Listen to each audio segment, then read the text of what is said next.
एक तरफ कोलकाता के भांगड़ से बमों के जखीरे की खबर जी न्यूज ने आपको दिखाई, तो वहीं दूसरी तरफ इलेक्शन कमीशन ने एक्शन जो किया है उसको लेकर भी अल्टीमेटम जारी हो चुका है। और अल्टीमेटम 24 घंटे वाला दिया गया है। प्रचार के आखिरी दिन पीएम मोदी ने टीएमसी के बम वाले सिंडिकेट को भगाने का ऐलान कर दिया है। नॉर्थ 24 परगना के बराकपुर में आखिरी चुनावी रैली के दौरान पीएम ने कहा कि बीजेपी सरकार बनते ही टीएमसी के बम वाले सिंडिकेट को खत्म कर देंगे। लगातार मिल रहे बमों के बाद चुनाव आयोग ने एडीजी स्टेट पुलिस नोडल अफसर को खत लिखा। 24 घंटे में बिना देर किए कार्रवाई के निर्देश दिए। बम या विस्फोटक पदार्थ मिला तो संबंधित अधिकारी पर एक्शन लिया जाएगा।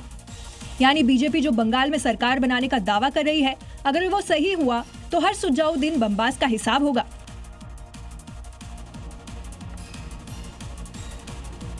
आगे बढ़ते हैं रफ्तार के साथ, दिखाते हैं आपको राज्यों के समाचार। पुणे में मुंबई से सोलापुर जा रही वंदे भारत एक्सप्रेस ट्रेन संख्या 22225 के कोच C15 का अगला पहिया अचानक पटरी से उतर गया।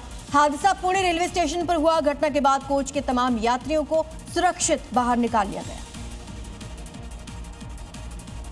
बढ़ती गर्मी के साथ ही आग लगने की घटनाएं काफी बढ़ रही हैं। राजस्थान के करौली जिले के जगतपुरा की पहाड़ियों पर अचानक से आग लग गई। अचानक आग लगने से पूरे इलाके में अफरा तफरी का मंजर। मौके पर पहुंची दमकल विभाग की टीम, सिविल डिफेंस की टीम ने बड़ी मुश्किल से आग पर काबू पाया। अमरोहा में कुत्तों का आतंक थमने का नाम नहीं ले रहा। यहां 2 बच्चों पर कुत्ते ने अटैक कर दिया, गंभीर रूप से घायल कर दिया। कुत्ते ने दोनों बच्चों को कई जगह काटा। स्थानीय लोग आवारा कुत्तों के खिलाफ अब सख्त कार्रवाई की मांग कर रहे हैं। पंजाब के फजलका की खबर है। उस वक्त हंगामा बरपा जब यहां पर एक पहले से ही शादीशुदा युवक दूसरी शादी कर रहा था और दूसरी शादी के दौरान ही उसकी पहली पत्नी वहां पर आई। उसके बाद जमकर बवाल हुआ।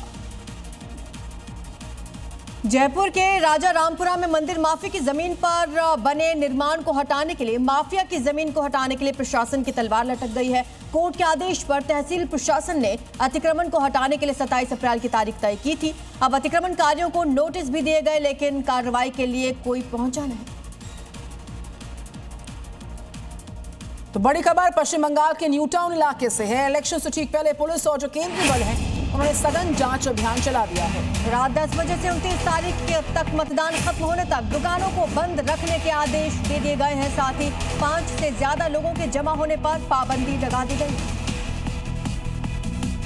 तो बीएनएस की धारा 163 लागू की गई। और इस बीच आपको बताएं, बंगाल में जो दूसरे चरण का मतदान है उसके लिए तैयारियां जोर शोर से पूरी हो रही हैं। बंगाल में पहली बार सीएपीएफ ने एक इंटीग्रेटेड कंट्रोल रूम स्थापित किया है। शांतिपूर्ण चुनाव कराने के लिए सिक्योरिटी फोर्सेस 24 घंटे निगरानी कर रही हैं, जिसके लिए पूरे राज्य को 7 क्लस्टरों में बांटा गया है। प्रत्येक क्लस्टर में 3 पुलिस जिले या पुलिस कमिश्नरेट शामिल हैं। कंट्रोल रूम में ही क्विक रिस्पांस टीम का मूवमेंट तय होगा। कंट्रोल रूम में BSF, CISF, CRPF, ITBP, state armed police और आरपीएफ सहित सभी बलों के प्रतिनिधि मौजूद हैं, जिसमें वो अपने जवानों को सीधे निर्देश दे सकते हैं। इसके साथ ही सोशल मीडिया प्लेटफॉर्म और न्यूज चैनलों की भी निगरानी कर सकते हैं। बड़ी खबर पश्चिम बंगाल की हुगली से आ रही है। गोघाट में एक बार फिर से झड़प की जानकारी है। एक बार फिर से झड़प हुई है। बीजेपी और टीएमसी कार्यकर्ता आपस में भिड़ गए हैं। बीजेपी की चुनावी रैली के दौरान दरअसल ये झड़प हुई। तस्वीरें देखिए। ये हुगली का गोघाट इलाका है।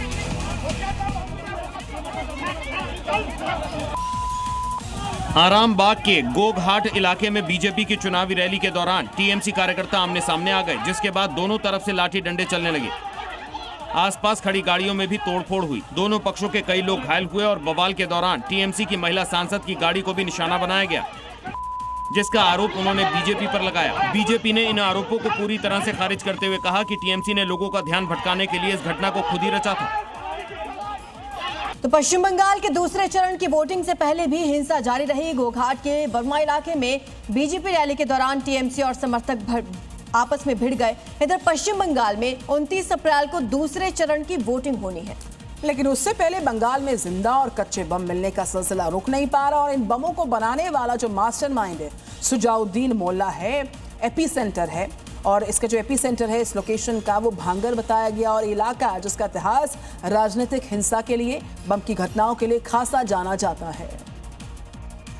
और पिछले 24 घंटे के अंदर ही भांगर के अलग अलग जगहों से जिंदा और कच्चे बम बरामद किए जा चुके हैं। सुरक्षा बलों ने सैकड़ों की संख्या में मौजूद बमों के ठिकानों पर स्ट्राइक की है।